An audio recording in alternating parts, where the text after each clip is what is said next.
Folks, it's Miss Sinclair for AP World History Modern. Today we are going to start learning about Unit 4, Transoceanic Connections. We're going to be looking at topic 4.1 and 4.2, the Maritime Revolution. So, thinking about what we know so far, what do you already know about European exploration? All right, the name of our notes today is the Maritime Revolution. This aligns with topics 4.1 and 4.2 out of the AP course curriculum. So you'll be able to explain how cross-cultural interactions resulted in the diffusion of technology and facilitated changes in patterns of trade and travel.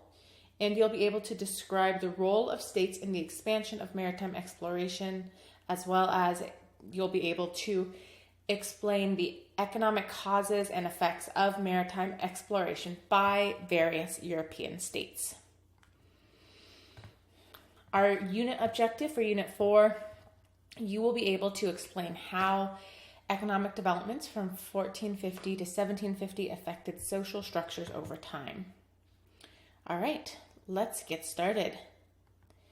So, let's talk about maritime exploration before 1450. We are going to see this primarily happening in the Pacific Ocean.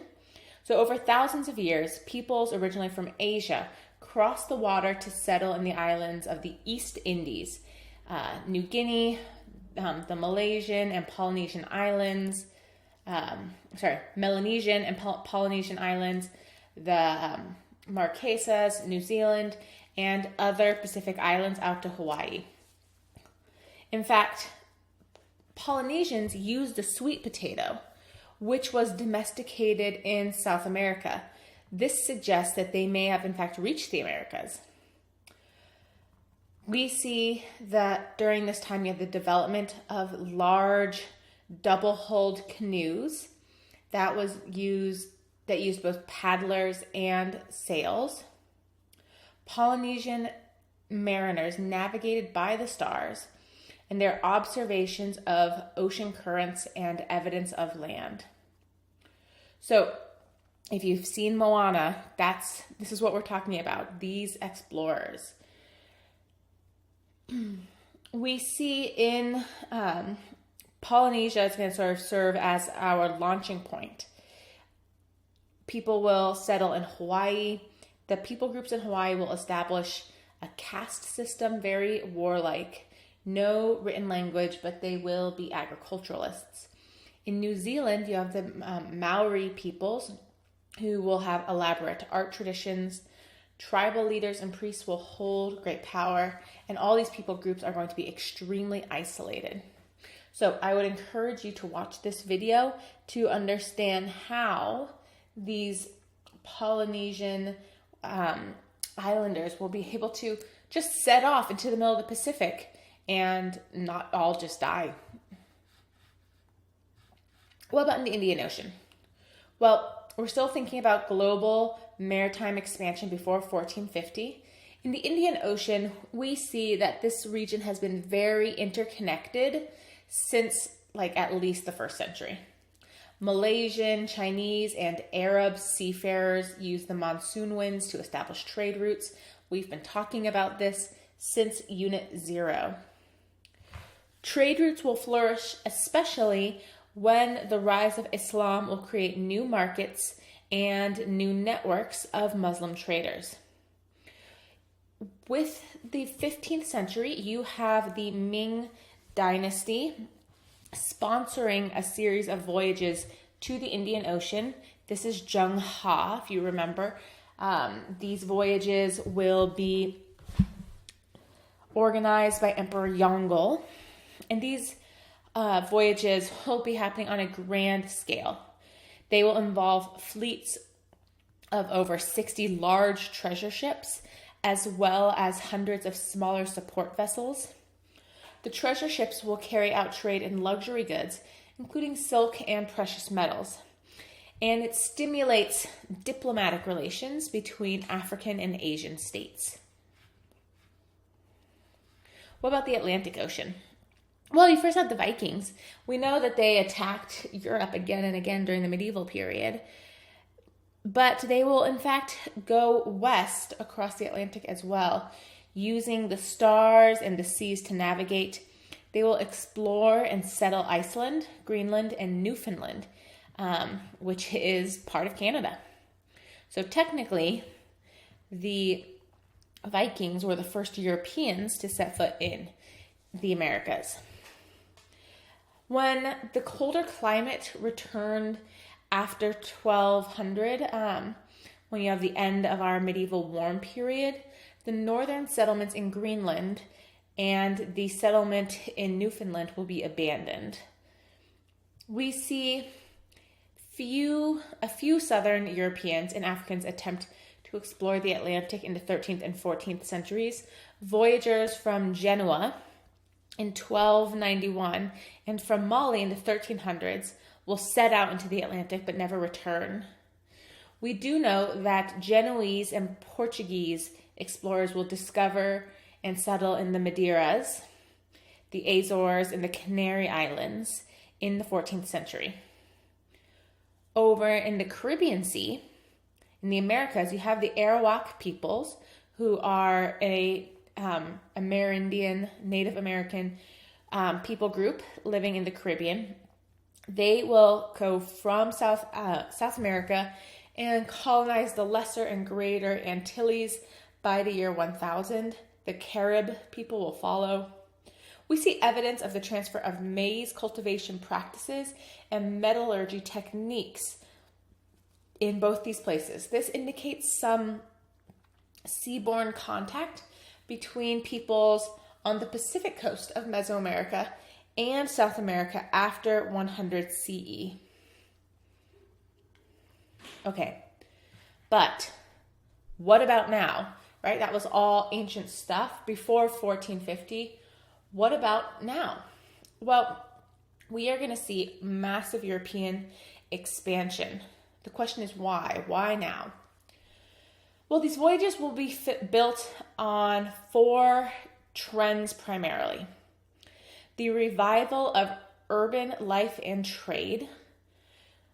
This means you have more people who are working in industries that are not agricultural. So they need trade, they need goods to sell, they need to be able to manipulate the financial markets, whatever it might be. The unique alliance between rulers and merchants in Europe. We know that in other parts of the world, particularly in Asia, Confucianism looks down upon merchants. Whereas in Europe, we see merchants are a tool to really be utilized effectively, right? We know many poor princes will marry rich merchants' daughters to get that wealth. Think about the Medicis in Italy, or the strength of Venice or Genoa. We see the struggle for power in the Mediterranean. So, some Italian city-states like Venice partnered with the Ottomans to control Mediterranean sea trade. We know that Spain and Portugal were especially concerned that the Ottoman Empire was going to get their act together after the Battle of Lepanto, sail a navy across the Mediterranean, and retake the Iberian Peninsula. Isabel and Ferdinand had just recaptured it with the Reconquista, and they had a lot of fears of Ottoman conquest. So, the Iberian kingdoms, especially Spain, wanted more access and control in the Mediterranean. Christian militancy was a really important motive for Spain and Portugal in particular. But they also wanted money. If you wanted to get access to the Indian Ocean trade route, you had to do business with the Ottomans, right? And in that case, you had to work through the Venetians. The Iberian Peninsula in particular wanted a way to do business with the Indian Ocean without having to pay the Ottomans. You also just see in general growing intellectual curiosity about the world. This is part of the impact of the Renaissance, this desire to learn about the world. And so there is this desire just for exploration. So what technology is going to make this all possible? Well, these new inventions will lift barriers that had kept Europe from being able to participate in long-distance trade. Through the Silk Road trade and growth of European commerce, Europeans begin to purchase new innovations. Most of these goods will be Chinese or Arab in origin. Things like the astrolabe, which measures the angle of the stars from the horizon to measure your location, to figure out your location rather. The caravel, which is a ship. It's a sleek ship that moved quickly as a result of a lateen and flat sail. So the lateen sail is that triangle one. This will be developed by the Portuguese. The compass, which will allow you to locate true north and thus navigate correctly once you know where you are. And the gridded map. The gridded map is a to-scale rendering of land and water using latitude and longitude. We also see these trade deficits motivating Europe. So Europe had a lot less to offer the Indian Ocean and Silk Road trade networks than they wanted. There's a lot of things that Europeans wanted from Asia and the Middle East, but Europe didn't really have anything to offer in return. So you had this trade deficit. The luxury goods, the stuff you make the most money from or spend the most money on, included things from China, tea, silk, paper, oils, spices. You also had simply refined goods, which would come from the Middle East and sometimes in Europe, rugs, wine, jewelry, furniture. Unrefined goods coming primarily from Africa and Europe. This would be like things that are natural, unchanged, wood, fur, wool. So, because Europe didn't have anything that Asia wanted, to buy any of these goods, they had to pay for it in gold. But by 1400, we are going to see a gold shortage in Europe that will threaten the European economy. So, quick review without looking at your notes. What were the motivations for European exploration?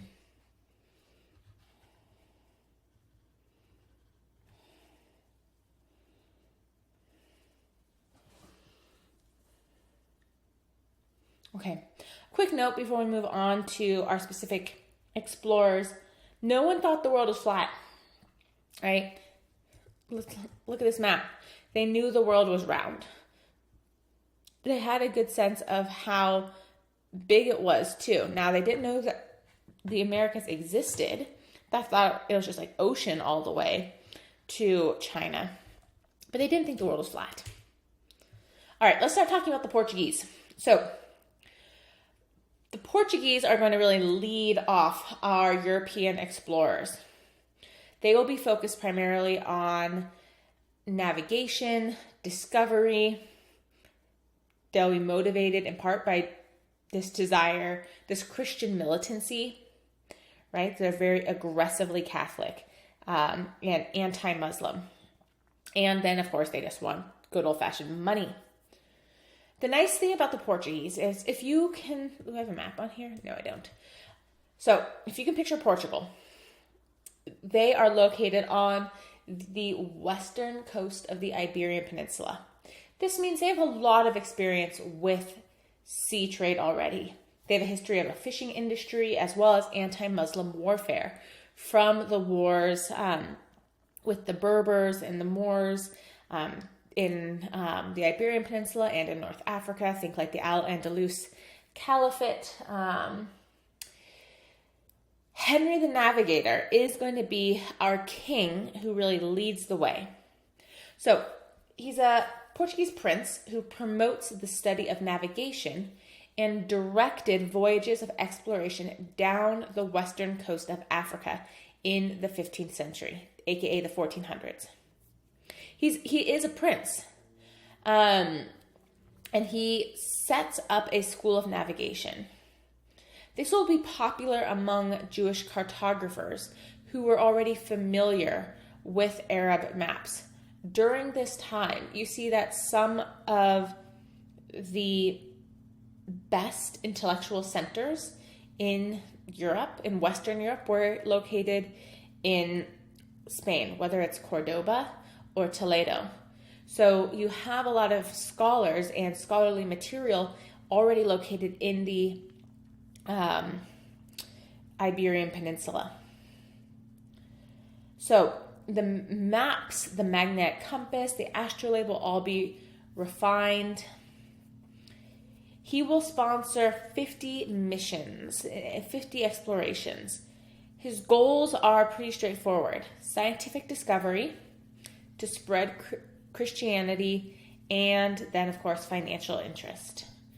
So as they explore down the coast of Africa, they will set up colonies to produce cash crops, things like sugar, tobacco, and cotton.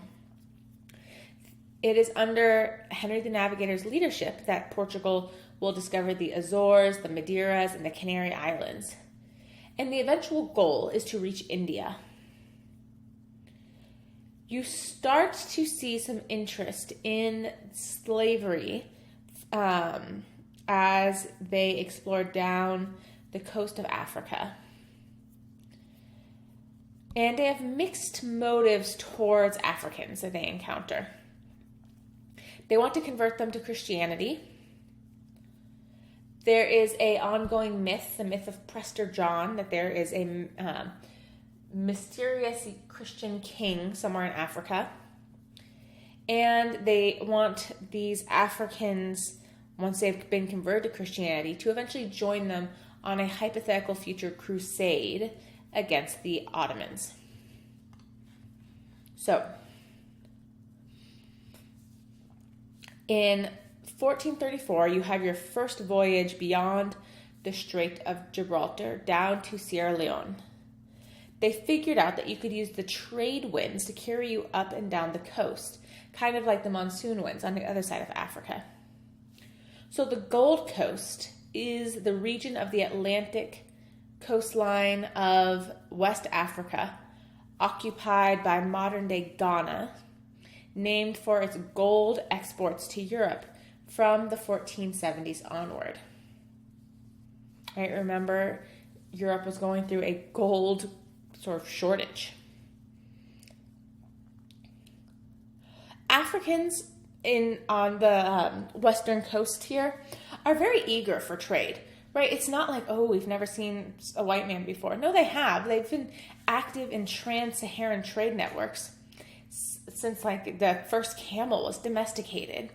However, just like the Ottomans have a monopoly of trade between the Indian Ocean and Europe, these Trans-Saharan caravans have a monopoly on trade for Africa, these West African states, and the Mediterranean and Indian Ocean trade network. So African kingdoms along the coast were eager for a way to get access to these trade networks without having to pay through the nose for these Trans-Saharan caravans.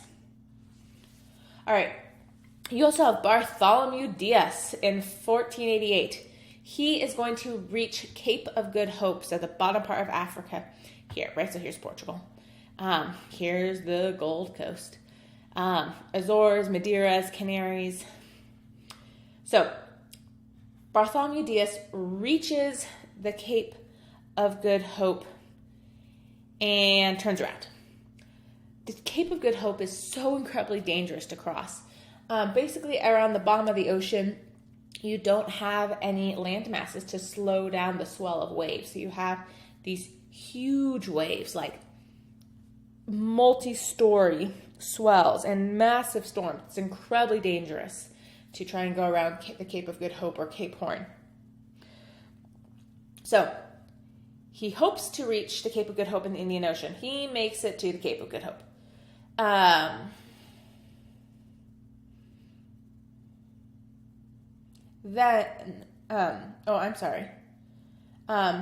a second attempt, he will then sail around the Cape of Good Hope and reach the Indian Ocean. So Bartholomew Diaz is going to be our first European explorer to sail directly into the Indian Ocean trade network. 10 years later, Vasco da Gama is going to be our first European to reach India. Vasco da Gama's success will lead to other expeditions to Brazil, Mozambique, Indonesia, and Japan. So as they go along, the Portuguese will claim parts of the African coast, as well as parts of Brazil and India. But the Portuguese aren't setting up huge colonies in Africa. They are setting up fortresses. They'll take control essentially of a port, and that's it. They are more interested in trade than conquest of land. All right, what about the Spanish? Well, Spain is full of religious zeal and desire for riches. Remember, you recently had the Reconquista, so they, for the first time, have full control of their territory. They also need money because it was expensive. They're trying to keep control of their territory. Christopher Columbus is a Genoese Italian mariner.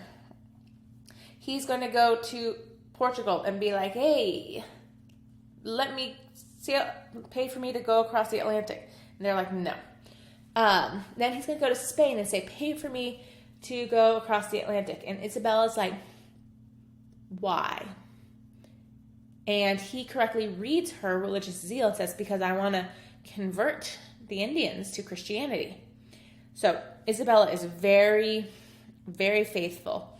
She's also not dumb. She knows they need money, and if they can get a direct trade route to Asia, that would make them a lot of money. So she will fund this voyage. He ultimately makes 4 voyages and will discover the Americas, so to speak. Discover is a complicated word for this context. The other thing to know about Christopher Columbus was apparently he was a jerk. He was apparently not a very good leader. He was super stuck up, not very nice. And they had a lot of trouble trying to get people to go on his voyage with him. But once he returns, it really opens up the way for Spanish conquest and colonization. This is a very silly video. It is not required. It is very funny. I would encourage you to watch it. This one is required. I love these history versus whoever TED Eds because it really looks at the complicated nature of history and the multiple interpretations of it. Okay, other people to know. Amerigo Vespucci believes that they have discovered a new world. He writes his name like on the corner of a map, being like, this is my map. And people are like, oh, I guess this place is called America. And he gets it named after him, even though he has nothing to do with it. Ferdinand Magellan circumnavigates the world. That means he sails around the entire world. Well, almost. He dies part of the way because his sailors are like, we're not going to make it. We're in the middle of the Pacific Ocean. We're all going to die. It's all your fault. They mutiny. And it turns out it wasn't his fault, but he does end up dying on the voyage. We give him credit for it anyway.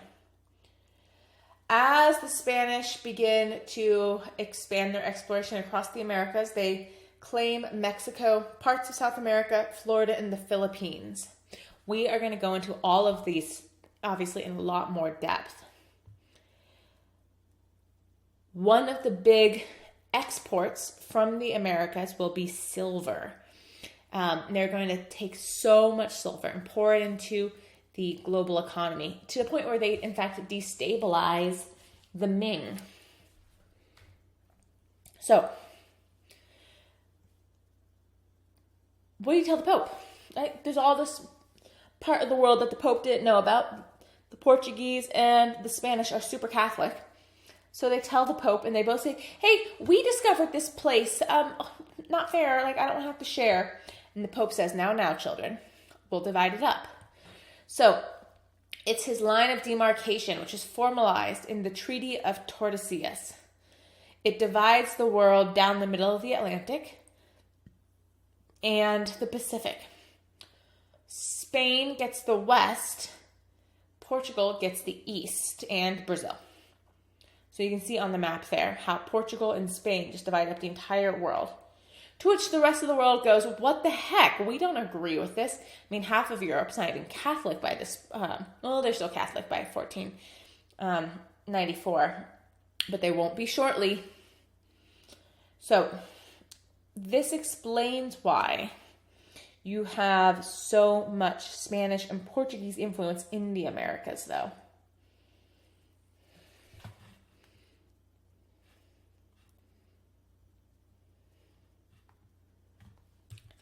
There we go. This is supposed to be there. It does move. It's just a very slow moving GIF.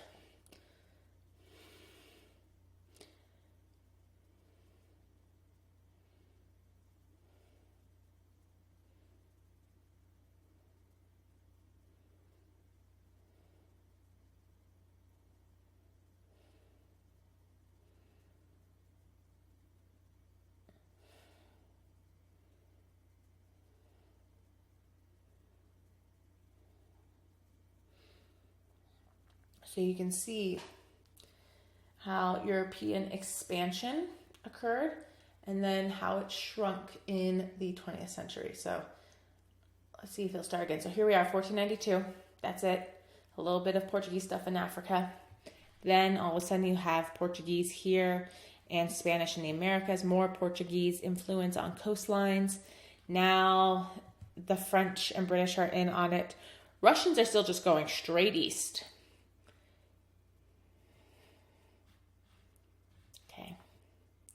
What about Africa? Well, African encounters with Europe will take place in a couple different ways. It's all along the coastlines. We don't have the infrastructure or ability to get into the interior of Africa at this point. For one thing, the rivers run from the interior of Africa to the exterior.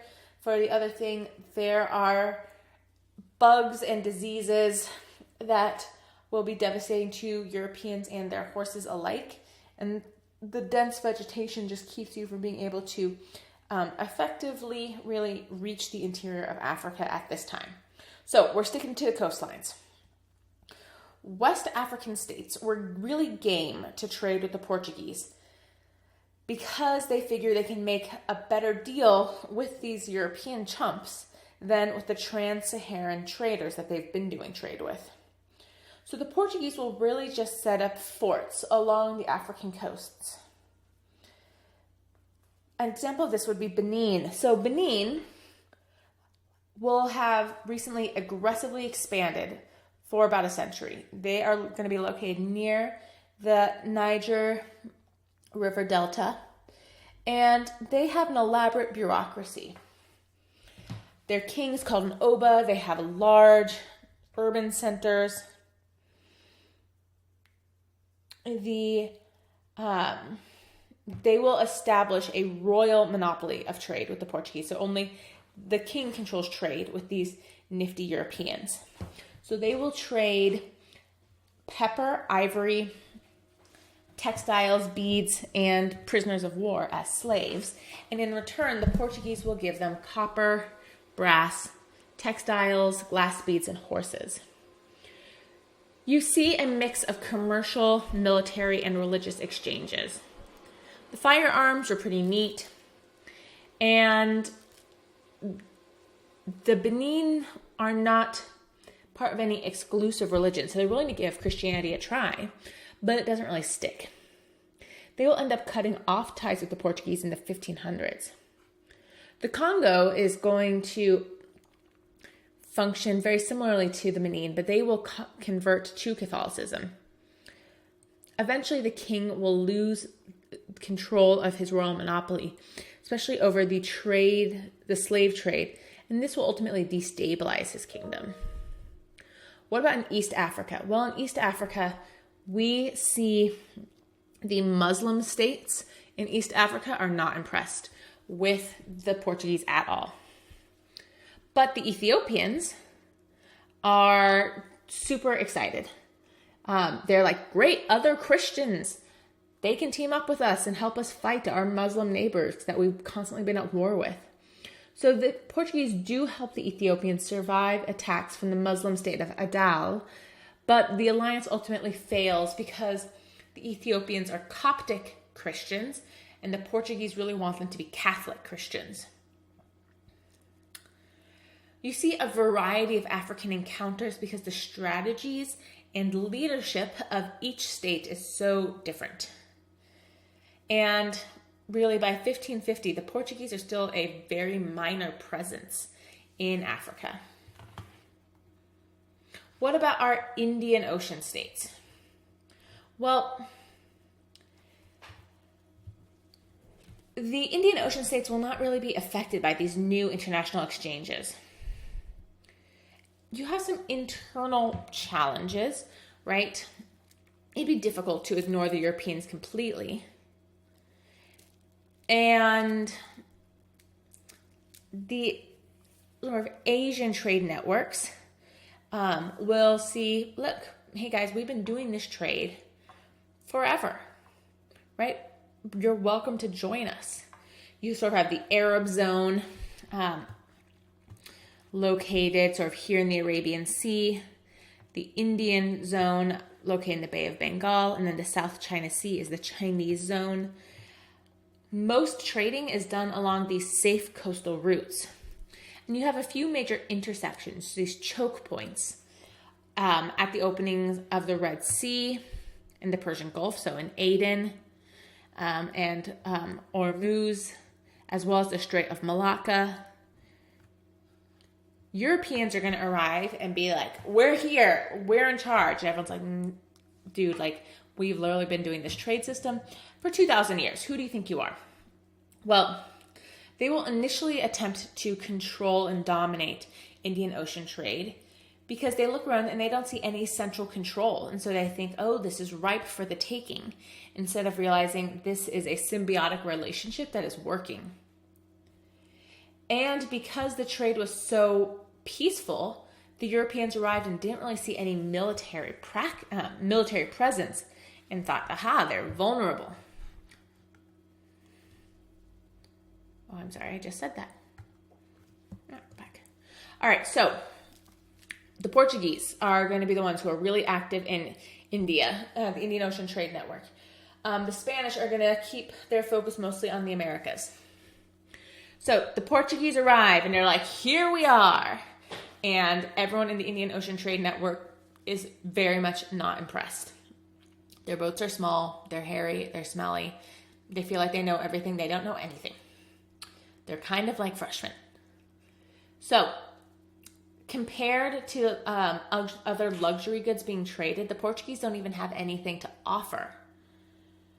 So what they could not get through fair trade, the Portuguese will take by force. Basically, they're going to act like pirates.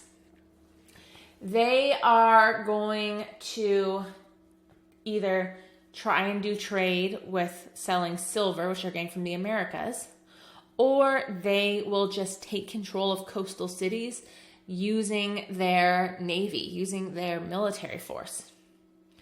So between 1507 and 1511, the Portuguese will build a number of fortresses on strategic points on the Indian Ocean Trade Network, Hormuz, Goa, and Malacca. The aim was to establish Portuguese control over key Asian spices.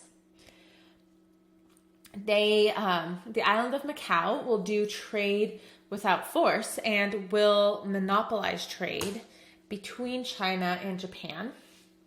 The Portuguese try to control trade by requiring all merchant ships to carry essentially a passport and to pay dues. So, like I said, they're basically acting like pirates. They sail around, they patrol, and they'll pull over random ships and be like, show us your official passport. And they're like, who are you? Like, oh, if you didn't buy a pass from us and pay the taxes, we're going to confiscate all your goods. So it's a pain, but what are you going to do, right? India ignores it. The Ottomans aggressively control the Indian Ocean and Persian Gulf. And some cities just find it's easier just to cooperate with the Portuguese, right? Ultimately, the Asian and Muslim trade networks are so strong that Europeans realize they have to participate in the existing trade system rather than change it. So the Portuguese don't control the Indian Ocean trade as a whole, but they are able to dominate key ports and trade routes. Their access to spices has a huge effect on Italian trade and really allows them to colonize Brazil. So, European tribute systems in Asia. Europeans could control as much of the sea trade networks and coasts, but they could not control inland territories. This is primarily because Asian communities had huge populations, well-established rulers, effective militaries, and so Europeans had to just accept the power of these rulers and do business with them, get permission from these rulers to do trade. So they will establish instead tribute regimes, kind of like the Spanish imposed on Native Americans in the Americas. So indigenous people would live under their own rulers but have to pay a tribute in products as they worked in coerced labor systems. Throughout all of this, you will also see the super Catholic Portuguese and Spanish trying to convert parts of Asia. This is primarily going to be unsuccessful. You have Franciscans, Dominicans, and eventually Jesuits traveling along these trade routes. India is the most promising for Catholic conversion, and a lot of low caste Indians desire to convert to Catholicism. But ultimately, high caste groups will refuse to give up their traditional beliefs. So conversion rarely occurs. The Philippines are the only Christian nation in Asia today, 86% Catholic. Traditional beliefs will really be maintained and blended instead. Okay. What environmental or geographical factors that might influence reactions? I feel like I'm missing a sentence in there. I am. What are the factors that might influence reactions of different African and Asian peoples? Or were these reactions driven by political and economic considerations? So what do you think? Why do they react? All right, let's do a few practice questions. By 1450, daring mariners had explored many regions of the world, but none had traversed the entire expanse of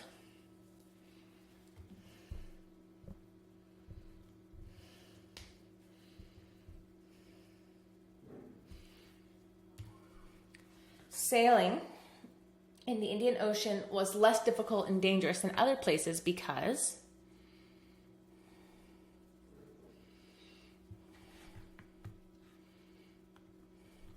an early motivation for Portuguese maritime exploration was to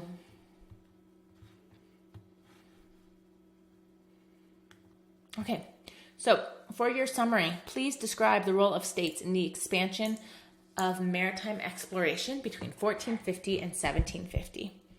If you have any questions, please let me know. Thanks for listening.